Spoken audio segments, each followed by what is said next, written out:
Bom dia a todos, agradecemos a presença dos amigos, sejam bem-vindos para mais um encontro de estudos a respeito das parábolas e ensinos de Jesus.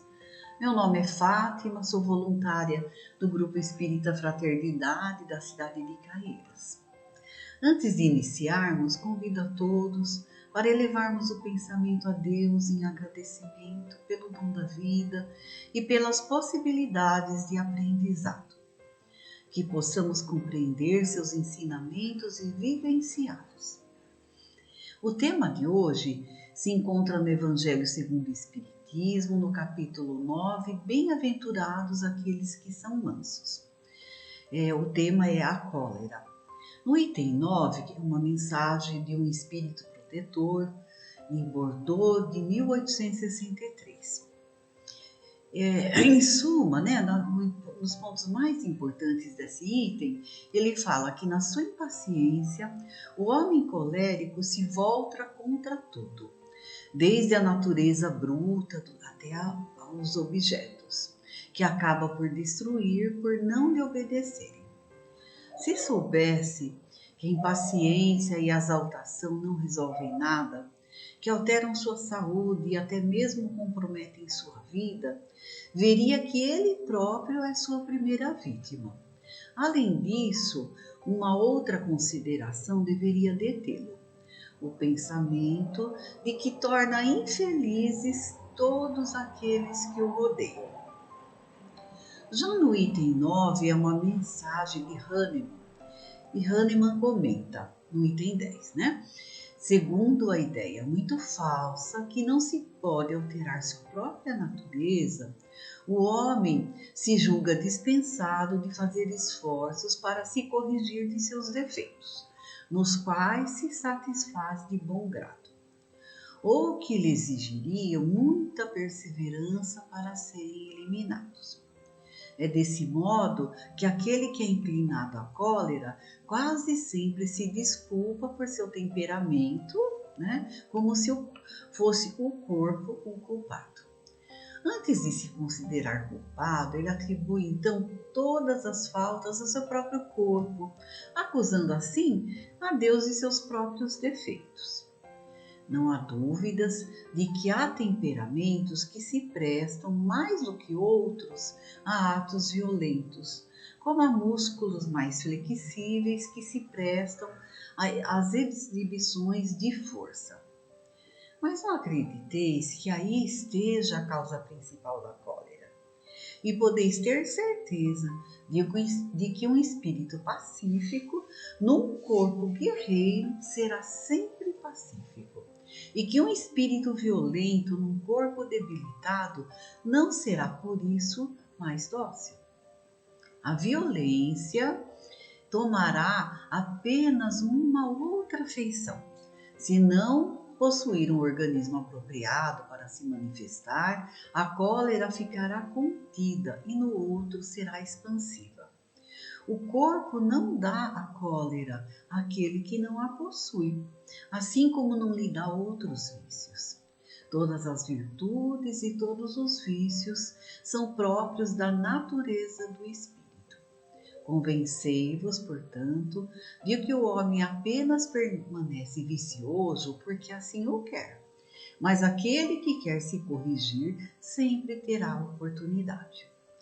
Estudando a respeito desse tema, eu recordei de ensinamentos contidos em duas histórias. A primeira está no livro Páginas do Cotidiano, no capítulo 47, Deus escreve certo. É uma mensagem de Irmão X, Psicografia de Chico Xavier. Nessa história fala que um casal, Ladislau e Antonieta, aguardavam a chegada de mais um filho. A alegria dos pais se misturou a uma forte amargura por ocasião do nascimento do filho. Ele nasceu com um probleminha nas mãos, Tinha as mãos defeituosas, Ele não tinha flexibilidade nos dedos, Com o passar do tempo, eles foram se acostumando, se resignando à realidade. E resignados então e pacientes, eles viram seu filho crescer. Tudo faziam pela boa formação de Silvinho, como faziam também com os outros filhos. Contudo, o filho tinha um temperamento forte e colérico. Constantemente brigava com os irmãos e outras crianças. Desobedecia aos pais em tudo. Era sem dúvida um filho problema, a exigir dos pais permanente cuidado. Sua paixão residia nos brinquedos de guerra, que via nas mãos de outros meninos e nas lojas. Uma tarde de domingo, quando Silvinho já contava 8 anos de idade, toda a família se encontrava em visita ao lar de Agripino, irmão de Ladislau, seu pai. Em dado momento, percebeu-se gritos, tremenda algazarra de crianças no quarto mais próximo. Aproximaram-se às pressas. Naquele meio deveria estar o menino travesso, logo pensaram. Assustados, os adultos viram que o perigoso menino havia aplicado uma paulada na cabeça do primeiro, que já estava então ensanguentado. Naquele mesmo instante de socorro a um caso que, graças a Deus, não parecia tão grave, Ladislau olhou para o lado e viu sobre uma cômoda sofisticado um revólver, completamente carregado, que seu irmão havia esquecido ali. E refletindo mais profundamente, olhava a arma de fogo e olhava as mãos defeituosas do filho, concluindo que, com segurança, ali só não houve desastre fatal, porque Silvinho tinha os dedos impossibilitados de acionar o gatilho. Então podemos observar que a agressividade fazia parte não do organismo, do menino, mas do temperamento. Deus limitou suas ações para que esse espírito não se complicasse ainda mais. Então é mais uma vez Deus auxiliando a educar aquela criaturinha. Outra história, que também envolve um pai e um filho, traz um ensinamento valioso de maneira bem simples, que é fácil da gente estar sempre recordando. Um pai levou o filho ao parque de diversões. Lá chamou a atenção do menino uma placa na qual estava escrito Sala dos Ecos. Curioso, o menino perguntou ao pai o que significava a palavra eco. Levando a criança até o local, o pai lhe explicou: meu filho, para tudo que você disser nessa sala, imediatamente obterá resposta. Aí o menino, entusiasmado, começou a gritar, tá? E ele começou a gritar: burro! E logo ouviu a resposta: burro, burro. Um garoto, não gostando do que ouviu, revidou: feio. E logo veio a resposta: feio, feio. E o menino, cada vez mais irritado, foi falando palavrões que voltavam para ele multiplicados.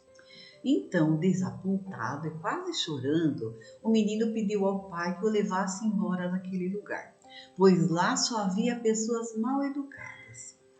Nesse momento, o pai explicou que o eco só estava repetindo o que ele dizia e prosseguiu: meu filho, se você quiser ouvir coisas boas, diga-as você primeiro.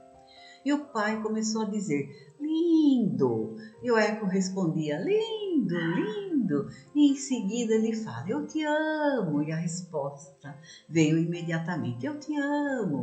O menino ficou maravilhado. E o pai então completou dizendo: a vida é como um eco, devolve-nos aquilo que depositamos nela. Recordando os ensinamentos de Hahnemann, então, o corpo não dá cólera àquele que não a possui, assim como não dá outros vícios.